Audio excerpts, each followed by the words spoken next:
Alrighty, so let's talk, we've been talking a little bit about this, but let's talk about how prehab relates to individual sports. So the question here is like, does prehab differ depending on the sport? And if so, how does it differ? And should you be looking at different things in terms of providers and programs in that, in terms of the sport when you're looking for prehab? So Kurt, you want to take that one? Yeah, definitely. It should be specific to your sport, your activity. So if you're a runner, if you're hiking, right, you're going to be dealing with more hips, legs, right, up, back stuff. You have to have that mobility there. Paddle sports, swimmers, right, overhead stuff, you're going to be dealing with a lot more shoulder type issues as well. So I'm focusing on those areas. Things like biking, right, your low back, neck, knees, ankles, all that stuff. So you need to basically define and take a look at which sport you're focused on.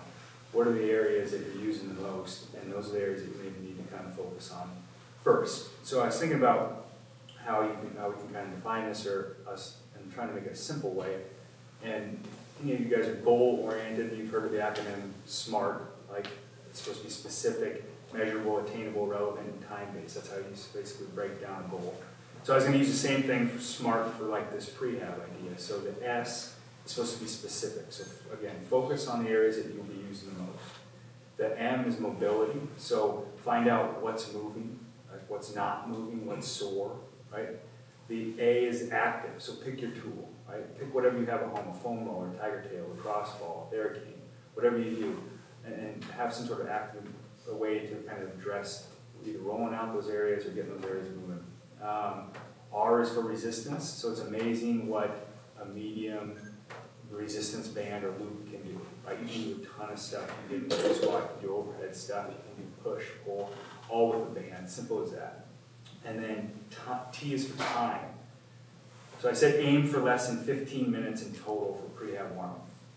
Does anyone know why I said less than 15 minutes? Because you guys won't do it if it's longer than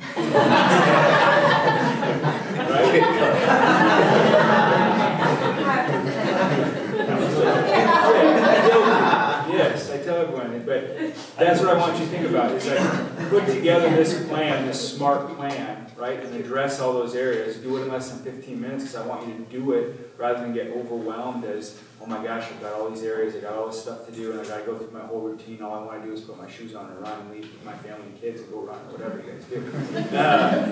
But understand that that's like an easy way to break it down, easy way to think about it. Kristen, do you want to talk a little bit more about that in terms of, how it differs when you're working with, you like to work with cyclists as well, so when you're working with cyclists versus the mountain sports? Sure, yeah, I work with a lot of climbers as well, so that program is going to look really different from somebody who's more lower body oriented. So yeah, if you think about, in a PT's perfect world, yeah, you would probably be doing good prehab for all body parts to stay well-rounded and in health all the time, but that isn't really realistic time-wise. So if you look at your sport and the demands that are going to be put on your body and trying to support those systems the most. For a lot of lower body athletes, which is involved in endurance sports, it's going to be, working a lot on hip stabilizing. And in order to do that, you need a good strong core. Core is probably the common element for upper body or lower body because all loads are going to pass through the center. But then things tend to kind of divvy up depending on which parts of your system are going to be stressed the most and trying to create support around those. And then how they're going to be stressed. We're focusing mostly on endurance right now, but there's elements of, is your sport more dynamic? Do you need to be able to respond more quickly? Is your sport more just you're going to go and you're just going to chug along and you need to just really work on that endurance? So kind of train to that, train to your goals, and then also support around those goals. Anybody else want to respond to that? I don't know, with the running, if you had anything to add. Gosh, I think it's such a broad topic and also hard to digest some of our thought processes and simplify it. And I think Kurt did a good job. He just broke it up. Every athlete is going to need something different.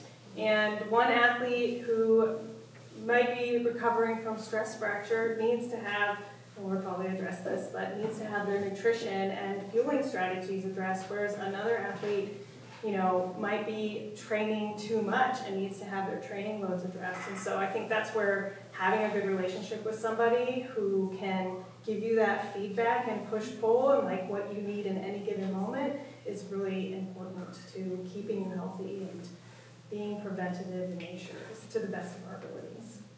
One thing to that is I think that when you're just like also knowing your own body too, because not every athlete within the same sport is going to need the same thing. So kind of knowing your weak links and making sure that you're addressing those with whatever prehab work you're doing.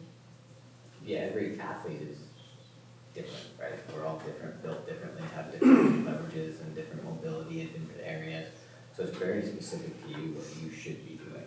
And that's really about you picking out the right people to talk to and get advice from, but then also knowing your own body, like, yeah, this is my weak link, this right hip, I have no mobility in this right hip, or my left glute doesn't turn on all the time. But knowing that is really important, and then knowing how that contributes to your sport is also the next component, so that you can sort of break those weak links, like you were saying, so that your endurance goes down. Because in endurance sports, that's what happens.